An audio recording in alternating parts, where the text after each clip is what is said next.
Hi guys, welcome back. This is a video for the AS Geography Cambridge exam, and we're looking at what 15 mark questions might come up in the exam. This one in particular is for settlement dynamics, and I've got videos for the other topics out there on our channel. So settlement dynamics has probably the broadest range of questions of any unit in the course.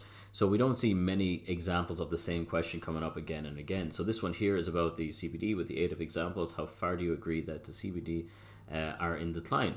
So you've got to have questions you've got to have case studies related to CBDs in decline, but also looking at the changes. So where are the industries going? Where is gentrification happening, or out of town retail? Those types of things as well to come in and help you discuss this. Do you agree that they're in decline? What's declining from them, right? So we might look at things like financial districts opening up. Now, this just really depends on when you were looking at the functions of the settlement areas and how specifically you looked into your main case studies. This one here is with the 8 of examples, so it's totally open to lots of different examples there. You should definitely have one case study of one city and know all the functions of the different areas very, very well, so you are prepared to do. The second topic that might be asked about is the first one of the settlement dynamic, which is the rural area. So impacts of the rural area. In the first one here, it says evaluate the responses to the issues that you just explained in B. Now these two-parter questions are really difficult. That means there's an 8-mark question that is about the same case study where you explain the issues, this one of development and growth.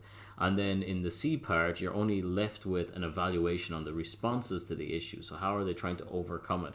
So this requires very high case study depth at this stage. So you should have a very good rural case study ready to go that you could potentially answer an 8-marker and a 15-marker on in the same exam.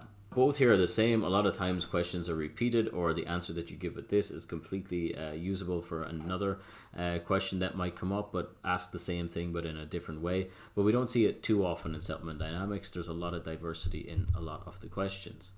This is a question then that is obviously coming up a lot more frequently because we have way more examples. Now these examples are only taken from the past like 4 to 5 years. If you want more examples, go to the past papers beyond that and start looking through and see if you can test yourself. Once you've answered at least one question from each of these sections, you should be fine. I would advise you to answer this one from this one from this one as well, and you'll start to find a pattern in the way you use case studies, and the way you structure your paragraphs can be very similar. So this one here with location of activities and structures. To what extent do environmental factors affect the location of activities within an urban area? So different activities, what is it actually used for, right? So it could be residential, suburbs, it could be out of town retail, science and tech park, financial center, those types of things. What activities are done there? Now the environmental factors as well. If you look at the next one, it says political factors. This is environmental. It could be social. It could be economic here. Economic factors are the most important. And of course the last one out of the famous 4, the SEEP, is social. So social, economic, environmental and political factors should be taken into consideration for this question. That's also the way you can structure out your paragraph, so you're prepared to write about any of those topics if they were to come up, about why this is actually happening here. So political factors, planning controls and government could all be considered like the same paragraph there, right? So you should understand what a government is doing to a region there. In this one too, note that it says examples, so you could be using lots of examples from different sections of the course in an LIC, MIC, or in a HIC, for example, would be really good comparatives there actually to discuss. So residential segregation, what it's looking for here is the causes of it mainly, and then looking at it here as well in the HIC as mentioned down below. So residential segregation, the urban settlement in HICs is caused by economic factors. To what extent do you agree? So economic, again, if it's not economic, your SEEP, social, economic, environmental or political could be used here in this case.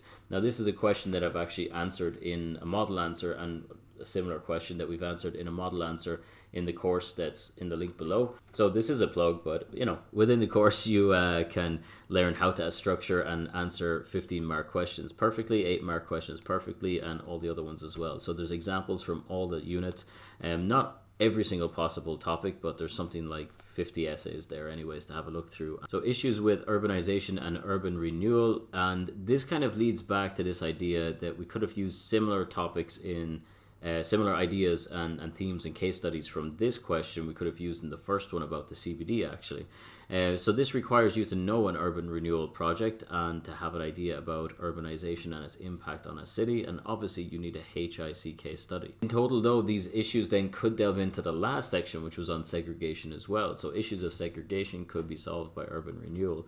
Do you have a case study to cover this?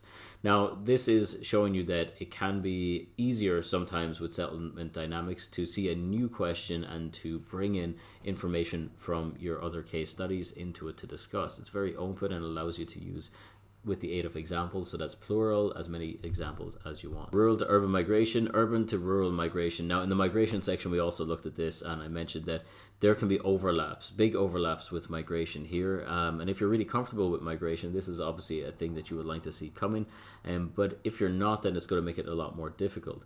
So always when you're studying human geography in paper 2 and the AS geography exam, you have to at least know 2 of the topics really well. So I would suggest either pairing population and migration together and really being very solid with those 2, so you've got a choice on the day.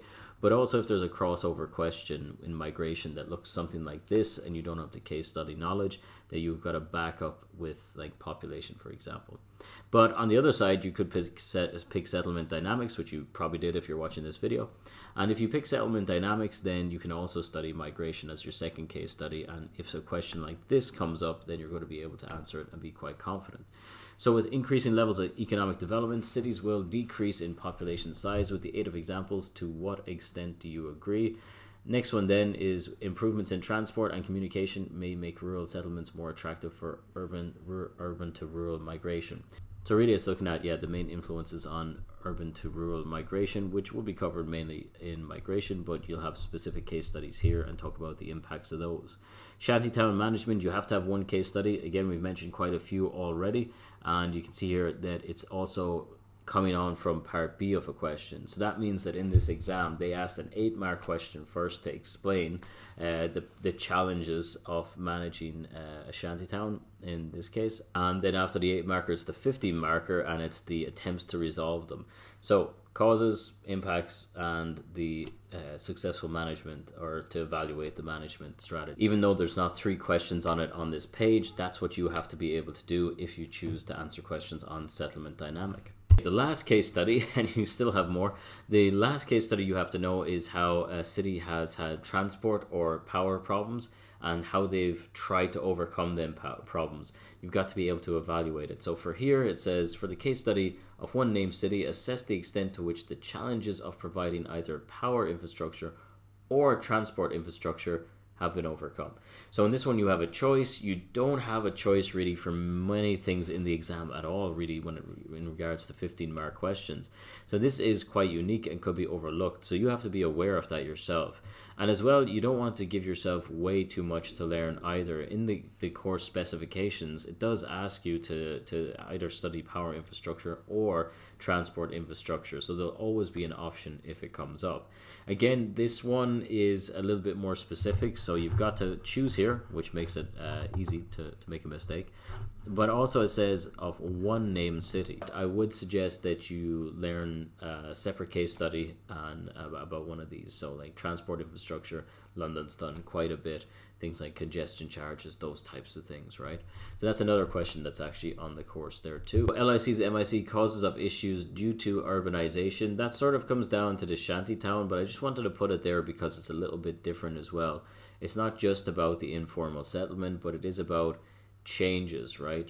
Because it could be looking at things like industrialization of certain areas, and that would be quite different to just looking at shantytowns, which is one issue within it. And here the question is actually about the rural settlements in LICs and MICs. Again, it's a bit of a crossover question where you should be bringing in migration case study information, and as we looked at in that video, which you might want to check out, there's loads about internal migration there that you have to be prepared for. Well, the case studies are plural. It's not likely you're going to have too many examples of what to discuss here, which means your migration settlement case study crossover is very important to study both.